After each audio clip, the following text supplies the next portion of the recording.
ओम नमो भगवते वासुदेवाय नमः। माघ मास महात्म अध्याय 3। राजा दिलीप कहने लगे कि महाराज, यह पर्वत कितना ऊंचा और कितना लंबा चौड़ा है। तब वशिष्ठ जी कहने लगे कि 36 योजन, 1 योजन 4 कोस का होता है। ऊंचा ऊपर चोटी में 10 योजन चौड़ा और नीचे 16 योजन चौड़ा है, जो हरी, चंदन, आम, मदार, देवदार और अर्जुन के वृक्षों से सुशोभित है। दूषी से दुखी होकर इस पर्वत को और फल फूलों से परिपूर्ण देखकर भृगु वहीं रहने लगे और यहाँ पर कंदराओं, वनों और उपवनों में बहुत दिनों तक तप करते हैं। इस प्रकार जब भृगु ऋषि वहाँ पर अपने आश्रम पर रहे थे तो एक विचारधार अपनी पत्नी सहित उतरा। वे अत्यंत दुखी थे।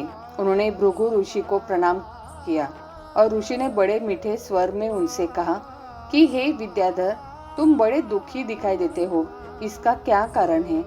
तब विद्याधर कहने लगे कि महाराज, पुण्य के फल को पाकर, स्वर्ग पाकर तथा देव तुल्य शरीर पाकर भी मेरा मुख व्याघ्र जैसा है। मेरे दुख और अशांति का यही एक कारण है, न जाने किस पाप का फल है।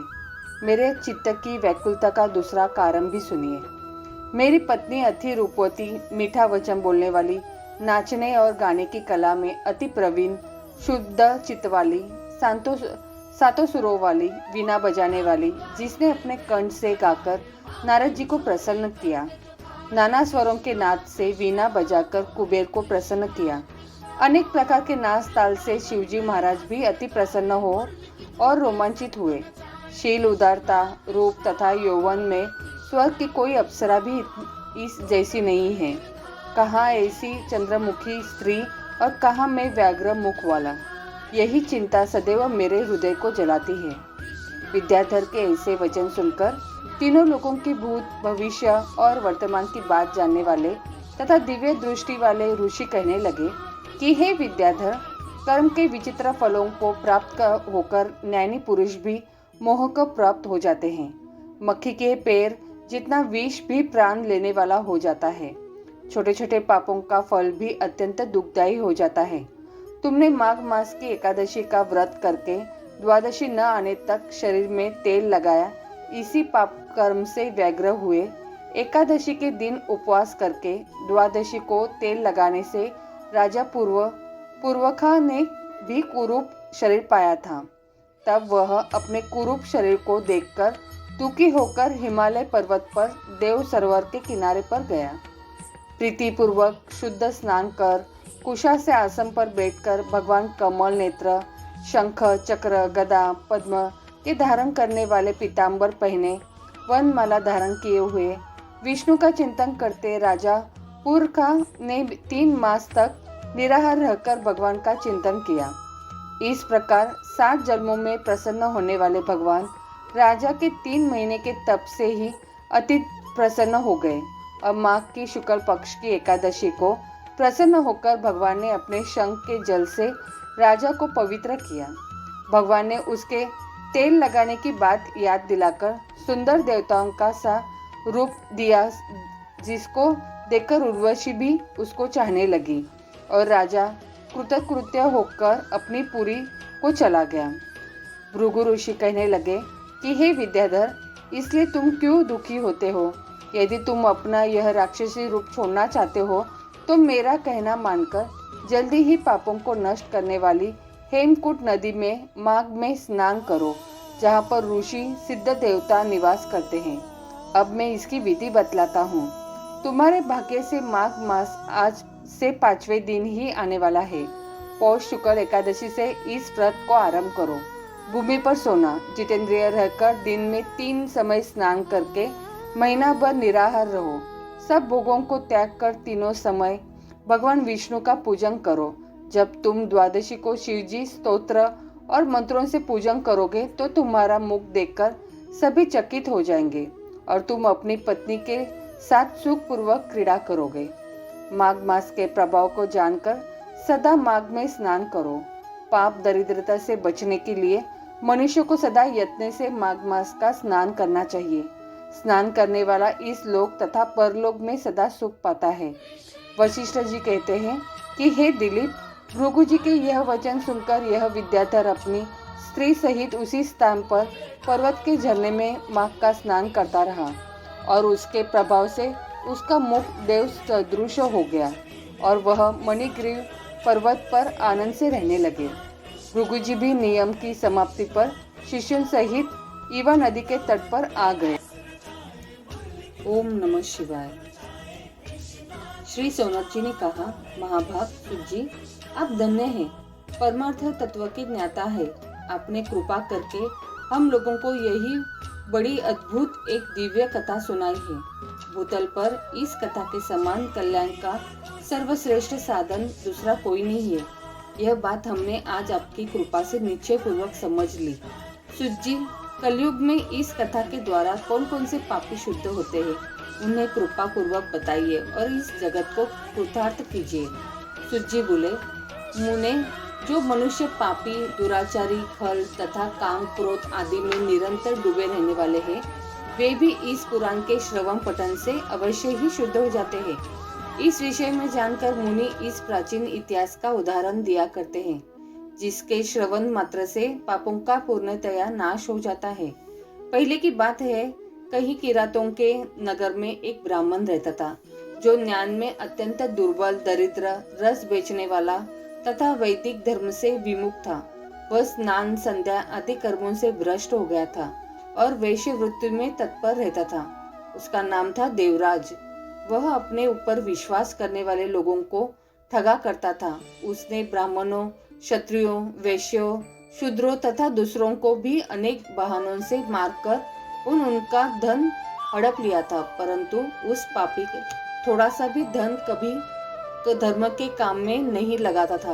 वह वेश्यागामी तथा सब प्रकार से आचार भ्रष्ट था।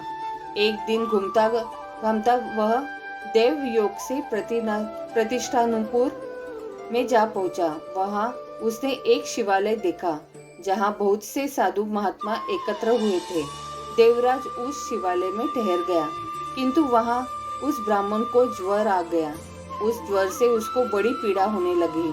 वहां एक ब्राह्मण देवता शिव पुराण की कथा सुन रहे थे। ज्वर में पड़ा हुआ देवराज ब्राह्मण के मुखारविंद से निकली हुई उस शिव कथा को निरंतर सुनता रहा।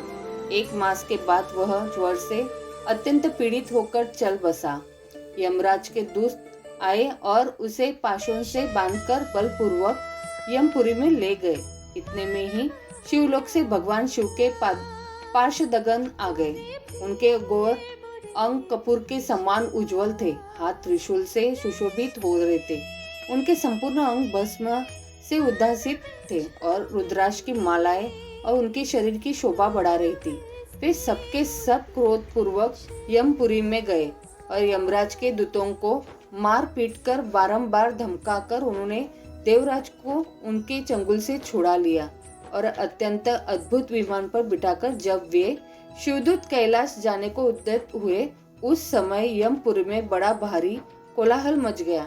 उस कोलाहल को सुनकर धर्मराज अपने भवन से बाहर आए।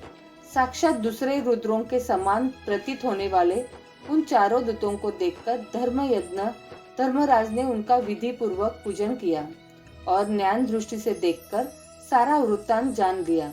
उन्होंने भय के कारण भगवान शिव के उन महात्मा दूतों से कोई बात नहीं पूछी, उल्टे उन सभी की पूजा एवं प्रार्थना की। तत्पश्चात वे शिवदूत कैलाश को चले गए और वहां पहुंचकर उन्होंने उस ब्राह्मण को दयासागर शाम शिव के हाथों में दे दिया। शौनक जी ने कहा, महाभाग सुत जी, आप सर्वज्ञ हैं। महामते, आपके कृपा प्रसाद से मैं बारंबार कृतार्थ हुआ। इस इतिहास को सुनकर मेरा मन अत्यंत आनंद में निमग्न हो रहा है। अंततः अब भगवान शिव में प्रेम बढ़ाने वाली शिव संबंधी दूसरी कथा को भी कहिए। श्री सुत जी बोले, शौनक सुनो, मैं तुम्हारे सामने गोपनीय कथा वस्तु का भी वर्णन करूंगा, क्योंकि तुम शिव भक्तों में अग्रगण्य तथा वेदवेताओं में श्रेष्ठ हो। समुद्र के निकटवर्ती प्रदेश में एक वाशकल नामक गांव था, जहां वैदिक धर्म से विमुख महापापी द्विज निवास करते हैं। वे सबके सब बड़े दुष्ट हैं। उनका मन दूषित विषय भोगों में ही लगा रहता है। वे न देवताओं पर विश्वास करते हैं न भाग्य पर। वे सभी कुटिल वृत्ति वाले हैं, किसानी करते और भांति भांति के घातक अस्त्र शस्त्र रखते हैं। वे व्यभिचारी और खल है। ज्ञान, वैराग्य तथा सद्मार्ग का सेवन ही मनुष्य के लिए परम पुरुषार्थ है। इस बात को वे बिल्कुल नहीं जानते हैं। वे सभी पशु बुद्धि वाले हैं। अन्य वर्णों को लोग भी उनकी बहुत ही कुत्सित विचार रखने वाले, स्वधर्म विमुख एवं खल है। वे सदा कुकर्म में लगे रहते हैं और नित्य विषय भोगों में ही डूबे रहते हैं। वहाँ की सब स्त्रियां भी कुटिल स्वभाव की है, स्वेच्छाचारिणी, पापासक्त, कुत्सित विचार वाली और व्यभिचारिणी है। वे सद्व्यवहार तथा सदाचार से सर्वथा शून्य है। इस प्रकार वहाँ दुष्टों का ही निवास है। उस वात्स्कल नामक गांव में किसी समय एक बिंदु नामधारी ब्राह्मण रहता था।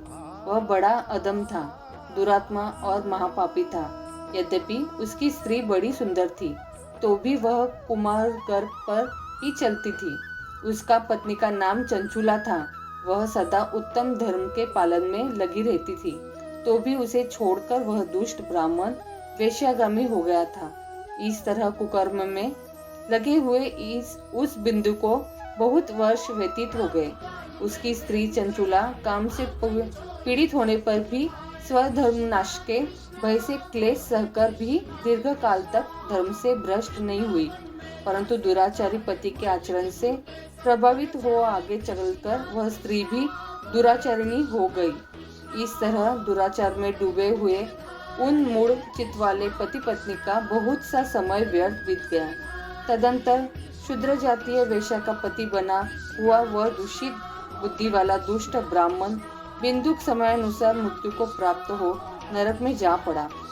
बहुत दिनों तक नरक के दुख भोगकर वह मूढ़ बुद्धि पापी विधवा पर्वत पर भयंकर पिशाच हुआ। इधर उस दुराचारी पति बिंदु के मर जाने पर वह मूढ़ हृदया चंचुला बहुत समय तक पुत्रों के साथ अपने घर में ही रही। एक दिन देव योग से किसी पुण्य पर्व के आने पर वह स्त्री भाई बंधुओं के साथ गोकर्ण क्षेत्र में गई। तीर्थ यात्रियों के संग से उसने भी उस समय जाकर किसी तीर्थ के जल में स्नान किया। फिर वह साधारणतया बंधुजनों के साथ यत्र तत्र घूमने लगी। घूमती घामती किसी देव मंदिर में गई और वहां उसने एक देवज्ञ ब्राह्मण के मुख से भगवान शिव की परम पवित्र एवं मंगलकारिणी उत्तम पौराणिक कथा सुनी। कथावाचक ब्राह्मण कह रहे थे कि जो स्त्रियां पर पुरुषों के साथ व्यभिचार जाती है, तब यमराज के दूत उनकी योनि में तपे हुए लोहे का परिघ डालते हैं। पौराणिक ब्राह्मण के मुख से यह वैराग्य बढ़ाने वाली कथा सुनकर चंचुला भय से व्याकुल हो गई, वहां कांपने लगी। जब कथा समाप्त हुई और सुनने वाले सब लोग वहां से बाहर चले गए, तब वह भयभीत नारी एकांत में शिव पुराण की कथा बाचने वाले उन ब्राह्मण को देवताओं से बोली। चंचुला ने कहा, ब्राह्मण, मैं अपने धर्मों को नहीं जानती थी, इसलिए मेरे द्वारा बड़ा दुराचार हुआ है। स्वामीन, मेरे ऊपर अनुपम कृपा करके आप मेरा उद्धार कीजिए। आप आपके वैराग्य रस से ओतप्रोत इस प्रवचन को सुनकर मुझे बड़ा भय लग रहा है। मैं कांप उठी हूँ और मुझे इस संसार से वैराग्य हो गया है। मुझे मूढ़ चित्तवाली पापिनी को धिक्कार है। मैं सर्वथा निंदान के योग्य हूँ, कुत्सित विषयों में फंसी हुई हूँ और अपने धर्म से विमुख हो गई हूँ। हाय, न जाने किस किस घोर कष्टदायक दुर्गति में मुझे पड़ना पड़ेगा और वहाँ कौन बुद्धिमान पुरुष कुमार्ग में मन लगाने वाली मुझ पापिनी का साथ देगा। मृत्यु काल में उन भयंकर यमदूतों को मैं कैसे देखूंगी। जब वे बलपूर्वक मेरे गले में फंदे डालकर मुझे बांधेंगे, तब मैं कैसे धीरज धारण कर सकूंगी। नरक में जब मेरे शरीर के टुकड़े टुकड़े किए जाएंगे, उस समय विशेष दुख देने वाली उस महायातना को मैं वहां कैसे सहूंगी। हाय, मैं मारी गई, मैं जल गई, मेरा हृदय विदीर्ण हो गया और मैं सब प्रकार के नष्ट हो गई, क्योंकि मैं हर करती है वे मरने के बाद जब यमलोक में तरस पाप में डूबी रही हूँ। ब्राह्मण, आप ही मेरे गुरु, आप ही माता और आप ही पिता है। आपकी शरण में आई हूँ, मुझ दीन अबला का आप ही उद्धार कीजिए, उद्धार कीजिए। सूजी कहते हैं, शौनक, इस प्रकार खेद और वैराग्य से युक्त हुई चंचुला ब्राह्मण देवताओं को दोनों चरणों में गिर पड़ी। तब उन बुद्धिमान ब्राह्मण के कृपा पूर्वक उसे उठाया और इस प्रकार कहा। आगे की कथा कल अगले अध्याय में।